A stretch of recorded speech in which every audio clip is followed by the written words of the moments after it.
Looking to improve your game? You can now sign up for CFB Pro using the promo code LVD, get access to articles and deck guides by the world's best.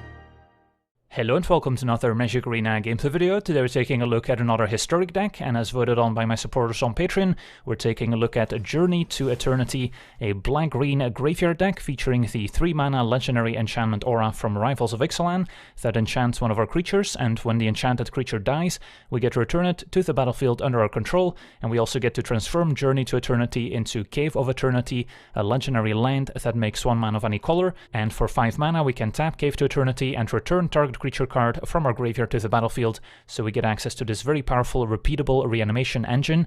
And we've got some nice creatures to reanimate in this deck. We've got Izoni Thousand-Eyed, a 6-mana 2/3 legendary elf shaman that when it enters the battlefield makes a number of 1/1 black and green insect creature tokens for each creature card in our graveyard, so that can definitely get out of hand. And for a black and a green we can also sacrifice a creature to gain 1 life and draw a card, so that's also a nice way to potentially put additional creatures in the graveyard to then reanimate with her Cave to Eternity. And Izoni combines especially nicely with Craterhoof Behemoth, the 8-mana 5/5 mythic rare beast with haste from Jumpstart, and when Craterhoof enters the battlefield, creatures we control gain trample and get +X/+X until end of turn, where X is the number of creatures we control. So if we can end of turn reanimate Izoni, make let's say 10 tokens, and then reanimate a Craterhoof Behemoth on the following turn, we can usually deal upwards of 100 damage. And then another nice one is Massacre Worm, a 6-mana 6/5 that when it enters the battlefield it gives opposing creatures -2/-2 until end of turn, and whenever a creature an opponent controls dies, that player also loses 2 life, so this is great against any opposing token decks. So these are some of the heavy hitters we can reanimate, and of course we are also kind of ramping towards them by transforming Journey to Eternity into Cave of Eternity, and we do have some mana creatures, so we're definitely capable of hard casting some of these creatures as well. So let's take a look at the rest of the deck. At 1 mana we've got the full playset of Llanowar Elves to speed things up a little, great in any green deck and no exception here. And then we also have the full playset of Stitcher Supplier. This might be one of the more important creatures in the deck, as it's a great way for us to fill the graveyard. When it enters the battlefield or dies, we get to mill 3 cards. And putting Journey to Eternity on Stitcher Supplier is also perfect, because when it dies and comes back to the battlefield, we get to mill 3 additional cards, and it's also a creature we don't really mind sacrificing or killing in the first place. And then at 2 mana we've got the full playset of Fiend Artisan, a 1/1 nightmare that gets +1/+1 for each creature card in our graveyard, so this very quickly turns into a giant threat by itself. And then for X and a hybrid black or green mana we can tap Fiend Artisan and sacrifice another creature to search our library for a creature card with converted mana cost X or less and put it onto the battlefield, and we can only use this at sorcery speed. So this is an additional way for us to search up Stitcher Supplier if we need to fill the graveyard, and it's very cheap to search up Stitcher Supplier since we only need 2 mana in addition to sacrificing a creature. And we do have some expendable creatures in this deck besides Stitcher Supplier, like the Goat token from Most Rider, which we'll get to in a second. Then we also have 4 copies of Skull Prophet, a 3/1 that taps for black or green, and we can also tap it to mill 2 cards, so if we don't need the mana we can keep on filling the graveyard. To fill it up for Fiend Artisan, maybe we can escape a Ghost Rider or just fill it up to find more of our heavy hitters to then reanimate with our Journey to Eternity. And then we've got the full playset of Ghost Rider, also perfect fit for this deck, a 3-mana 3/2 that when it enters the battlefield is joined by an 0/1 white goat creature token, and we can sacrifice another creature at any time to scry 1, so this also gives us access to an additional sacrifice engine besides our Fiend Artisan. So if we put our Journey to Eternity on Stitcher Supplier, we'll have plenty of ways to sacrifice it ourselves if the opponent doesn't end up killing our Stitcher Supplier instead. And then we can also escape Ghost Rider from the graveyard, exiling 4 other cards. Typically want to get rid of lands to keep as many creatures in the graveyard as possible for Undergrowth. And then Ghost Rider enters the battlefield with 2 additional +1/+1 counters, and we once again get the Goat token as well. And then we've got our 4 copies of Journey to Eternity. It is legendary, but we can still use the ability to return a creature when it dies to good effect, even if that means losing the extra legendary land. And then we also have 2 copies of Liliana, Waker of the Dead. This used to be Vraska as an extra sacrifice outlet, but now between the Ghost Rider, Fiend Artisan, and even Phyrexian Tower in the mana base, we don't really need access to more sacrifice outlets, and instead having a discard outlet can be useful if we end up with a few of these expensive creatures in hand that we cannot cast. So Liliana's +1 says each player discards a card, and each opponent who can't loses 3 life, and then we can also use it as removal with the -3, giving target creature -X until end of turn, where X is the number of cards in our graveyard, and if we can ever get to the -7 ultimate, it can also win us the game, as we get an emblem saying at the beginning of combat on our turn, we can put a creature card from any graveyard onto the battlefield under our control, and it also gains haste. Then we also have 2 copies of Rankle, Master of Pranks. This also has a lot of different purposes in this deck, as a way to potentially sacrifice our own creature that has a Journey to Eternity enchanting it. It can also help us discard some of those expensive creatures if they're stuck in our hand, and of course it's also a flying haste threat that can take out opposing planeswalkers. Then we've got 2 copies of Ravenous Chupacabra as an all-purpose creature removal spell that we can also reanimate, and then we've got our heavy hitters with Massacre Worm, Izoni, and Craterhoof Behemoth, and then the mana base also includes 2 copies of Phyrexian Tower, which is an amazing addition for the deck, as an additional sacrifice outlet to make sure we can transform our Journey to Eternity, and then it also ramps if we sacrifice a creature, allowing us to maybe play some of these more expensive cards ahead of schedule. And then we also have 7 Swamps, 7 Forests, 4 Overgrown Tomb, and 4 Woodland Cemetery. So that's our deck. Now let's jump in some games and see how the deck does. Alright, we're on the play with what looks like a keepable hand. We'll need to find a sacrifice outlet at some point to transform Journey, but we've got plenty of those in the deck between Fiend Artisan, Woe Strider, and even Phyrexian Tower.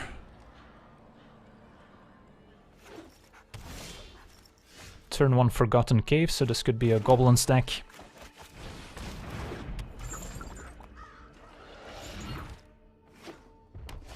And yep, there's a wily Goblin. Well, our hand's not looking great at the moment. Do I even bother putting Journey on Skull Prophet? Yeah, it's probably okay. Can hold off any hasty Goblins, and then we can still mill ourselves for 2. At least a mono red deck is not going to have any way of exiling the Skull Prophet, so this Journey is transforming if the Skull Prophet goes away.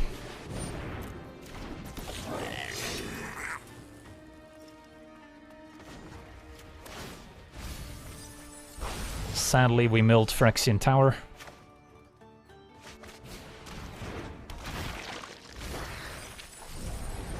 Alright, Woe Strider can also be escaped soon. And we're pretty close to just casting a Massacre Worm, which is going to be pretty effective. So let's see if we die to a Muxus this turn. It's going to be Matron. Into maybe Muxus or Prospector.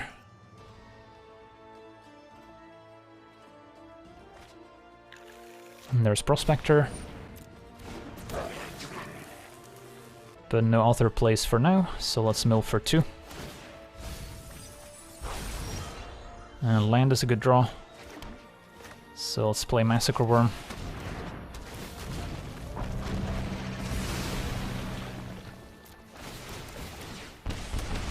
And sadly, Prospector doesn't hold priority, so our opponent didn't have a chance to sacrifice all their goblins in response to the Massacre Worm to prevent 8 damage. Another Goblin Matron. I'm sure they're just going to try and cast a Muxus next turn, but once again, they're going to be facing Massacre Worm here.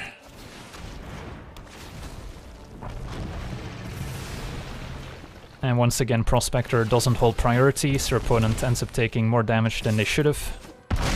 So on the one hand, it would be nice if the game held priority whenever there's like a Skirk Prospector or Phyrexian Tower in play, in case you want to sacrifice something in response. But on the other hand, it would also slow down the game significantly, so it's kind of a tough situation. But yeah, on to the next one. Alright, we're on the play with a bit of a slow hand, no 1 or 2 mana plays. But we do have Journey and Woe Strider as a sack engine. I'm gonna try it. And then our best draw would be Stitcher Supplier.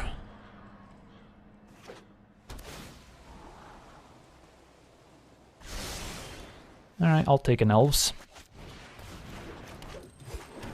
So next turn we get to play Woe Strider maybe. As we see in Urban Utopia, so this could be a Flood of Tears Omniscience combo deck. I can play Woe Strider now, and then next turn play Journey to Eternity on the Elves, transform it, and then Liliana can discard Massacre Worm, but it's going to be a pretty slow process of getting it back. I can start attacking their hands with Liliana, maybe that's just a play here. Make it difficult for them to assemble their combo. And then I can probably discard Massacre Worm for now, and then next turn maybe an extra Journey. Discards Tamio. It's not a card we want to see in play, because it prevents us from discarding cards.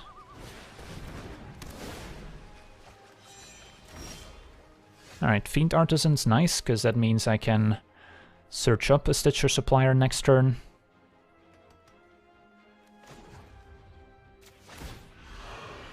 So I'll discard Journey, I believe. You think too much. Play Fiend Artisan. Hit for 1. And then ideally we draw lands so we can play Journey and get a Stitcher Supplier. So Tamio pluses, opponent's got 3 non-land permanents in play already. So yeah, we can't cause our opponent to discard cards at this point. Tamio is at 6. But I mean, pretty close to ultimating Liliana here as well, so plussing could still be worthwhile. Could also transform Journey, but again, there's nothing too exciting to get back. So I think the play is to plus Liliana. Discard Fiend Artisan. We're doing things my way. Go after Tamio and play Ghost Rider. Violence is impolite.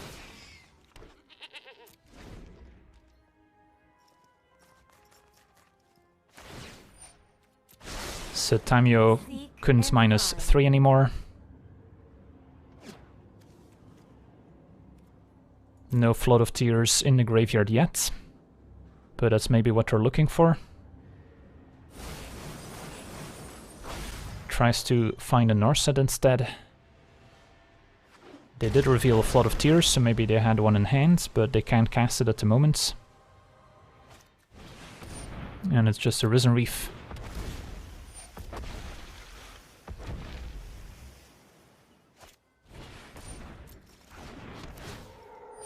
So we can ultimate Liliana. Ooh, Stitcher Supplier. That's a nice one. So I can play Stitcher Supplier.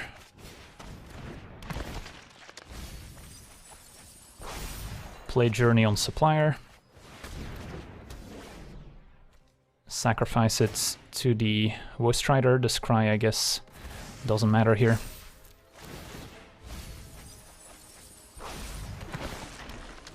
Mill some more cards. And then we're kind of just looking for a Craterhoof Behemoth to get back with Liliana's ultimate. So you just win the game right now. Ooh, there's a Craterhoof. Do I have any way of getting that in the graveyard here? I don't think so. And then this turn I can get back Massacre Worm. Or I could keep it on top and mill Stitcher Supplier, and the next turn we can kill them. But it's pretty important that I take out Tamio while I can. So let's bottom the Craterhoof. And then ultimates. And move to combats. Get back Massacre Worm. Rise and shine, my obedient minions. If I send everyone at my opponent, what happens? They can block Fiend Artisan, take 9 plus 2 more, so they go to 1. I should probably take out Tamio then. To play it safe. Because even if I sacrifice a creature to the Ghost Rider to grow Fiend Artisan, they would just be blocking it with the Grazer. So your opponent lets damage happen.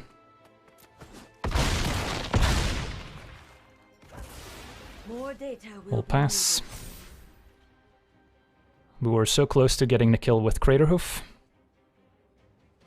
So your opponent's got 3 non-land permanents in play. They need a 4th for Flood of Tears to combo off, so it's not gonna happen this turn. Alright, so let's see if we can mill a Craterhoof Behemoth here. Alright, no Craterhoofs, but we can just attack with everyone and win the game. Alright, so even Tamio not letting us discard a card from the opponent's hand didn't end up mattering too much in the end, as we got to see a Liliana emblem. Don't see that one every day. On to the next one. Alright, we're on the draw. A keepable hand. Elves into Artisan into maybe a turn 3 Chupacabra. And then we'll see if we can just hardcast Izoni or if we try and find a way to discard it.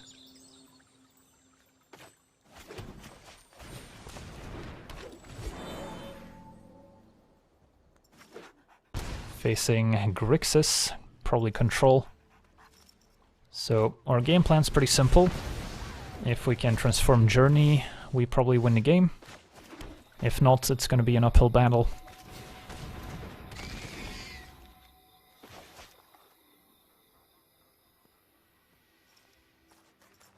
The Dragonfire exiling the elves, so we don't even get to grow Fiend Artisan here.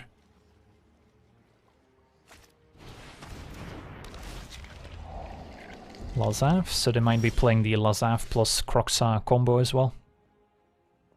Not a whole lot I can do here. Don't want to sack Artisan just to play Chupacabra here. So we'll just play another Artisan. And our hand is getting pretty clunky, so eventually finding maybe a Rankle could be nice. And yeah, they've got the combo here. I guess I found my discard outlets. And then I could technically double block, but we're just gonna play Chupacabra.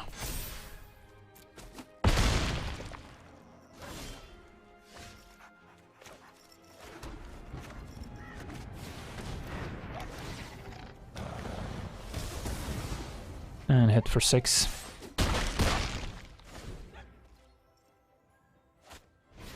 Nicol Bolas gets her last card.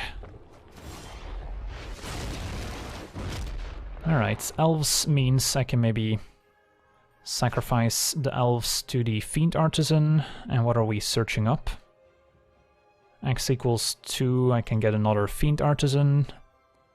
That's decent, I suppose. Or I can get a Stitcher Supplier to fill the graveyard some more. I think I like getting another Fiend Artisan, and then next turn maybe gets Stitcher Supplier.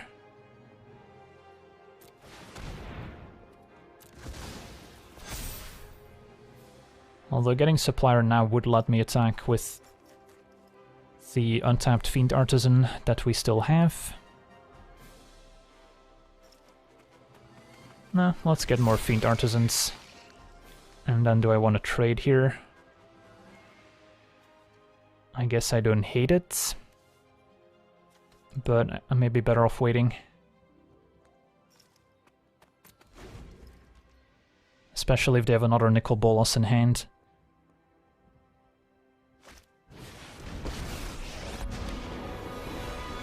I'm looking for new minions. Liliana can kill one Fiend Artisan. You can scream if it hurts too much. I think they're just dead now. Rankle, attack with all.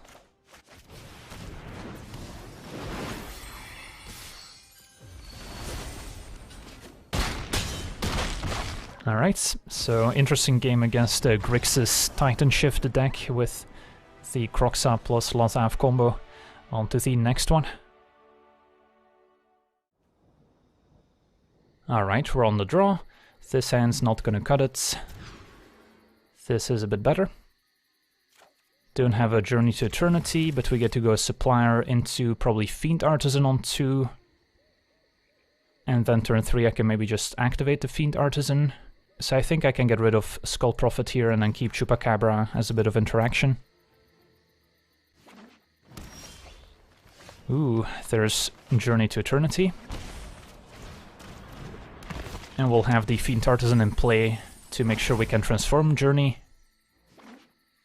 Facing a green-white Spirit Dancer deck. Alright.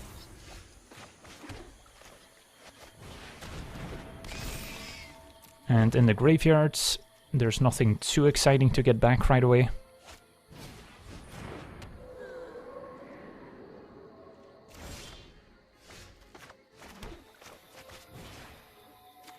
I'll just keep Fiend Artisan on defense for now.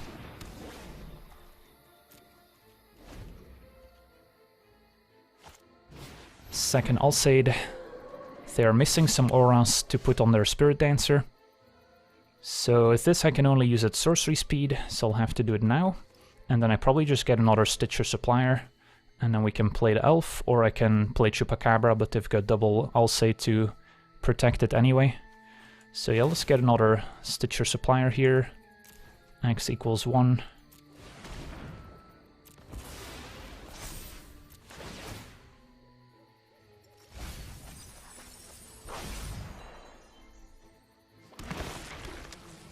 And we'll have a very full graveyard in just a second here, as we already see Izoni.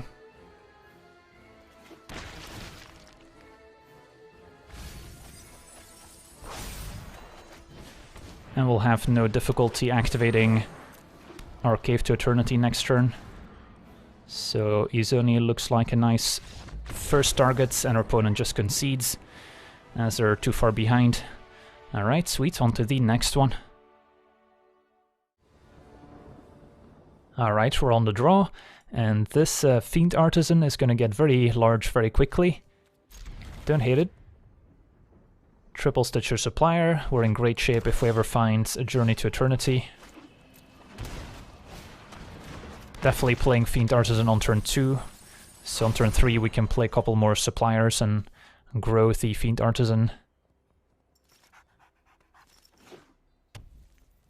Facing mono black. And a rat colony. Alright, it's been a while since I've faced the rats. So Massacre Worm's gonna be pretty good in this matchup is my guess. Now the rats got a few upgrades as well with pack rats, among other cards. So we might see those as well. They're not splashing blue, sometimes you see blue in these rat colony decks for Tetsuko. So what's my play? I can play one Stitcher Supplier, sacrifice another to get the 4th Supplier, if that's still in the deck. I guess I should start there then. X equals 1. Could also get a Llanowar Elves to just hardcast Izoni. Yeah, maybe that's even better actually.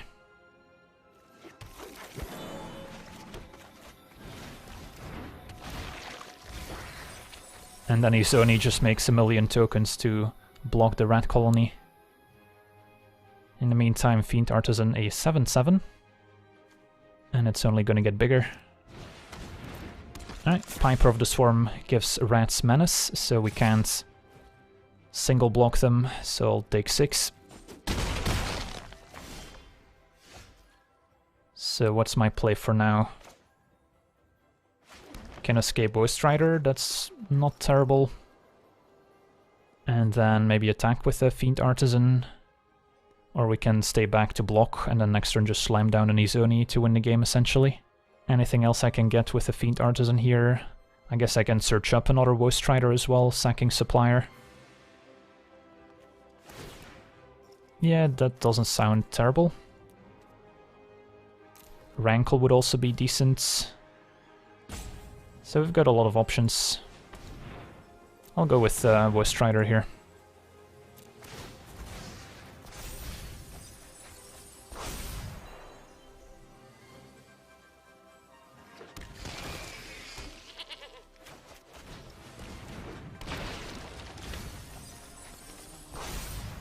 And we'll pass. And then next turn Izoni should be quite strong. And there's a pack rat.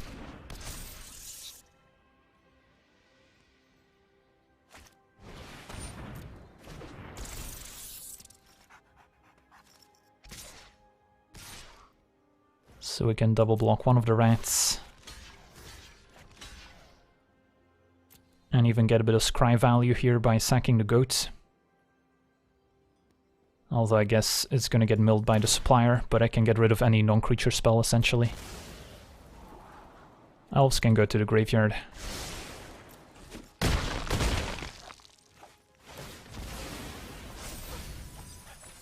Ooh, there's a Crater Hoof. If we can find a Journey, we're in business. But for now, Izoni will do.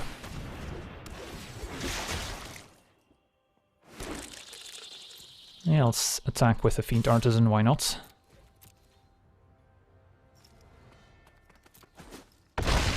Let's see if our opponent has a way to get past all my insects.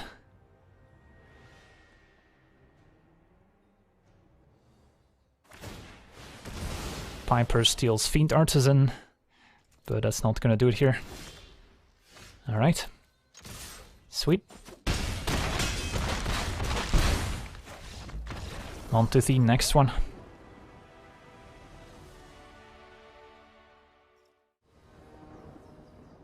Alright, we're on the draw with a reasonable hand. Especially if we find Journey, we have everything in place with Liliana discarding Crater Hoof, and then Strider as a sacrifice outlet.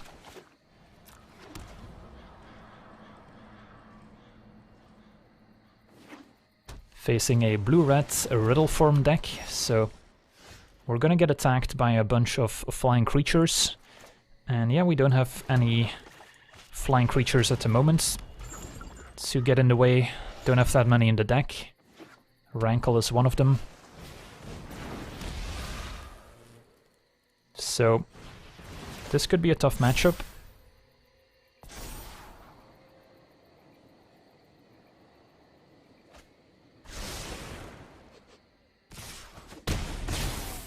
Down to 15 we go.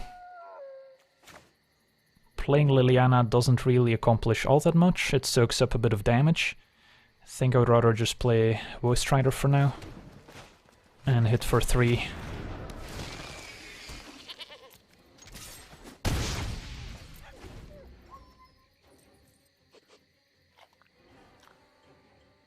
Maybe next turn I can mill myself for 2 with Prophet and then play Liliana -3 and kill something.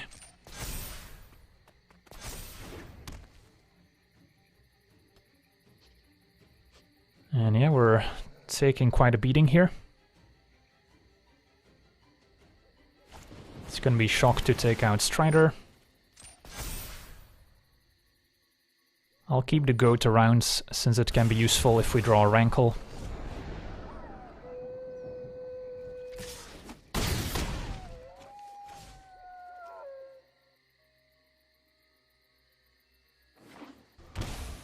Steam Vent's untapped.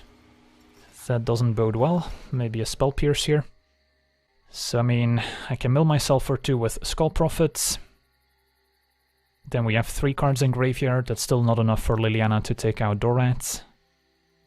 I guess I'll attack for 3.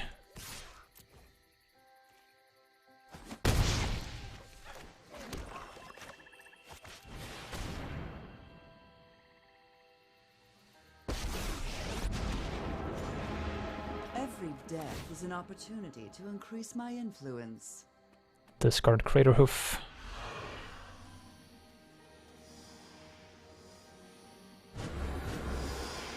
They're the Brazen Borrowers, so they definitely have another way of enabling Riddle form here. Yeah, flying creatures are definitely a weakness of our deck. And Shock to the Face will do it. GG's, on to the next one.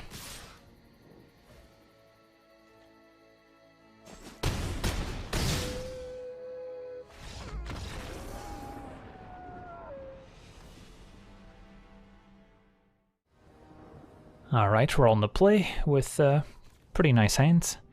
Although we are missing green mana, so that's something we'll have to look for. Although Artisan could technically sack Supplier to get a Llanowar Elves as well, even without green mana. So that's still potentially a way for us to cast our Journey. Although we would prefer to play Journey on the Supplier to begin with.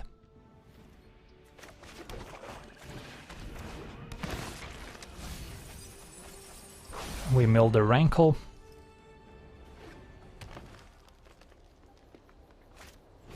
Turn 1 commune with dinosaurs, so a dinosaur tribal deck finds a Rootbound Crag.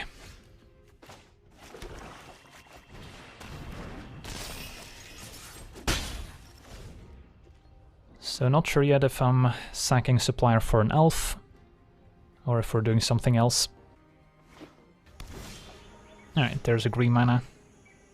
So probably just start by attacking and then play Journey second main, hopefully they don't have any removal here. Doesn't seem to be the case. And the next turn we can have a Transform Journey, even a Phyrexian Tower to make 2 mana. So I can activate my Journey right away. Or my Cave, I should say. Thrashing Brontodon. It's going to be a turn late here at destroying Journey.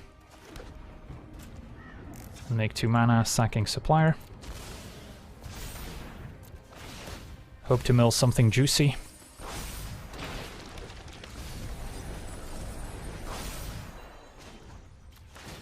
I guess Rankle's a little bit better here than another Fiend Artisan.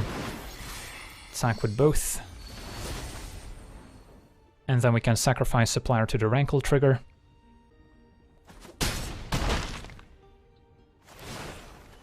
So we'll discard, sacrifice. Don't really need to draw. Discard Journey.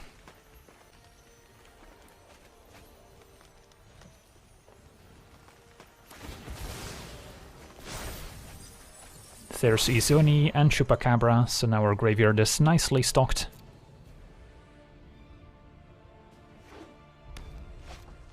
Ripjaw Raptor. It's probably not gonna save them here. So just bring back Chupacabra, kill the Ripjaw, attack for lethal. Alright, that was a pretty fast game. On to the next one. Alright, we're on the play with what looks like a keepable hand.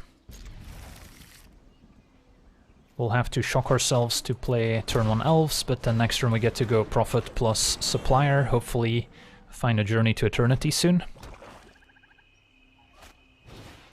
Facing turn 1 a Crypt Breaker, and perfect, there's a Journey. So let's stick to the plan. And hope we don't get Thought Seized here. Because we really want to put the Journey on the Stitcher Supplier, and then Phyrexian Tower can help us transform it. Turn 2 Priests, so our opponent may be on the mono-black Godfarrow's Gift deck. Even attacks with a Crypt Breaker. I guess I'll take it, since I want to put Journey on Supplier here.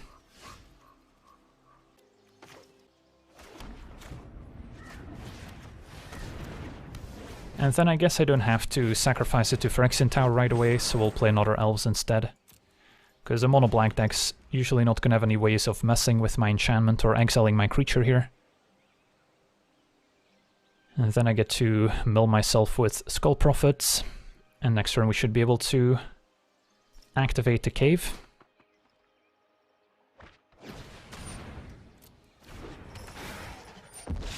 Opponent can draw a card tapping 3 zombies with the Crypt Breaker here, and then still maybe 2 mana from Priest to do something. And then in the graveyard hopefully we can mill like a Massacre Worm. Izoni could be good. I guess there's no downside to just sacking the Supplier. Interesting, our opponent didn't target us with the Priest of Forgotten Gods, so we couldn't sack the Stitcher Supplier. Not a play you see very often.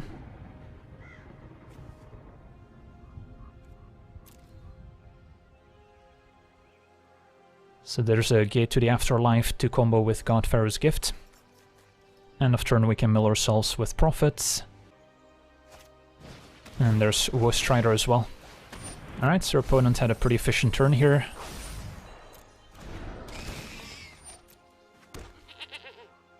Let's see if we can do one better.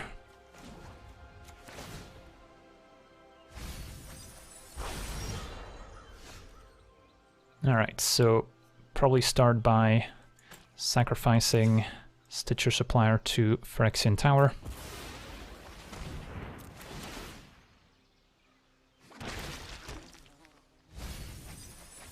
Alright, still didn't mill anything amazing. Rankle is okay, I guess. But I still have enough mana to mill myself with Prophet first. Although that didn't improve things. So I can activate my cave, get back Fiend Artisan, or just another supplier to keep digging. I think I prefer getting supplier here. Rankle, I guess, can attack and then sacrifice supplier, but my opponent has plenty of sacrifice fodder as well.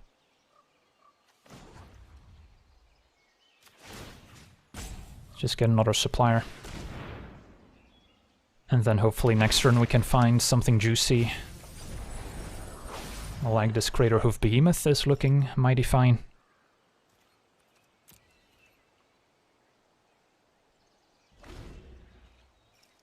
Opponent could easily get a Godfarer's Gift in play here. And hopefully they don't have a Massacre Worm to discard, because that's gonna hurt.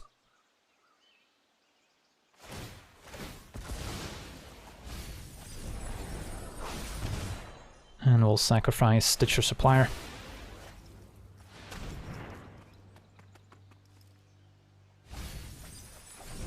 Chupacabra could be okay. There's Gate to the Afterlife. And do we have a Massacre Worm to discard here?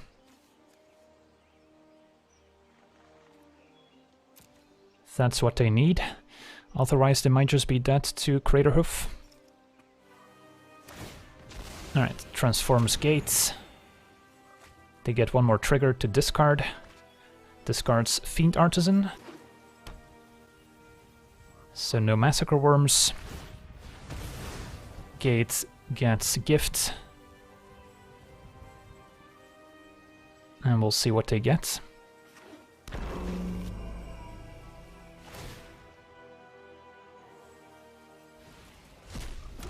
Goes for a giant Fiend Artisan. Alright, so that is lethal, because they can sacrifice their own priests with Woestrider to grow this up to a 15/15, so I will have to chump it. So that might mean Craterhoof is no longer lethal. But we'll see here. Izoni is also looking pretty strong.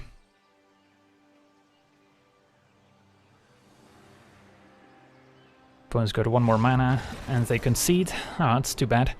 So were they just dead to us getting back Craterhoof Behemoth? So we would have 4 creatures in play. Craterhoof gives all creatures trample and +4/+4, so yeah, I guess that would just be lethal by itself. And if somehow we needed to play differently, we could maybe get back Izoni, and then just chum block, and then the turn after Craterhoof would be more than enough to win the game.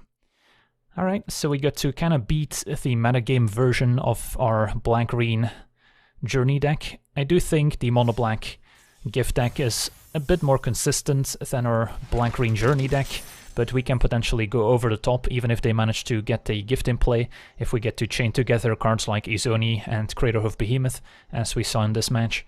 And people are starting to pack more answers for Godfarer's Gift in the form of a Braid to destroy artifacts, so we can potentially sidestep those with our Journey to Eternity as well, especially once we transform it into a land. There's not that many commonly played cards that can deal with a Cave to Eternity, so that's another advantage. But if we play sideboarded games, we will need to be prepared for Graveyard Hate, like Gravedigger's Cage and Leyline of the Void, by bringing in cards like Reclamation Sage and Thrashing Brontodon to answer them. Especially Brontodon is nice, because we can also use it to destroy our own Journey to Eternity and transform it, so that's another neat little trick we have available. But our plan B of just playing our creatures normally without access to the graveyard is not going to be as effective as the one from the mono-black Godfarer's Gift deck, since we don't have cards like Priest of Forgotten Gods and Crypt Breaker that can potentially carry a game by themselves. So that's going to do it for today's gameplay. Want to thank you for watching, hope you enjoyed, and as always, have a nice day. I also want to thank all my patrons for being part of the channel, and you can become a patron yourself today and decide the topic of future videos over at patreon.com/legendvd.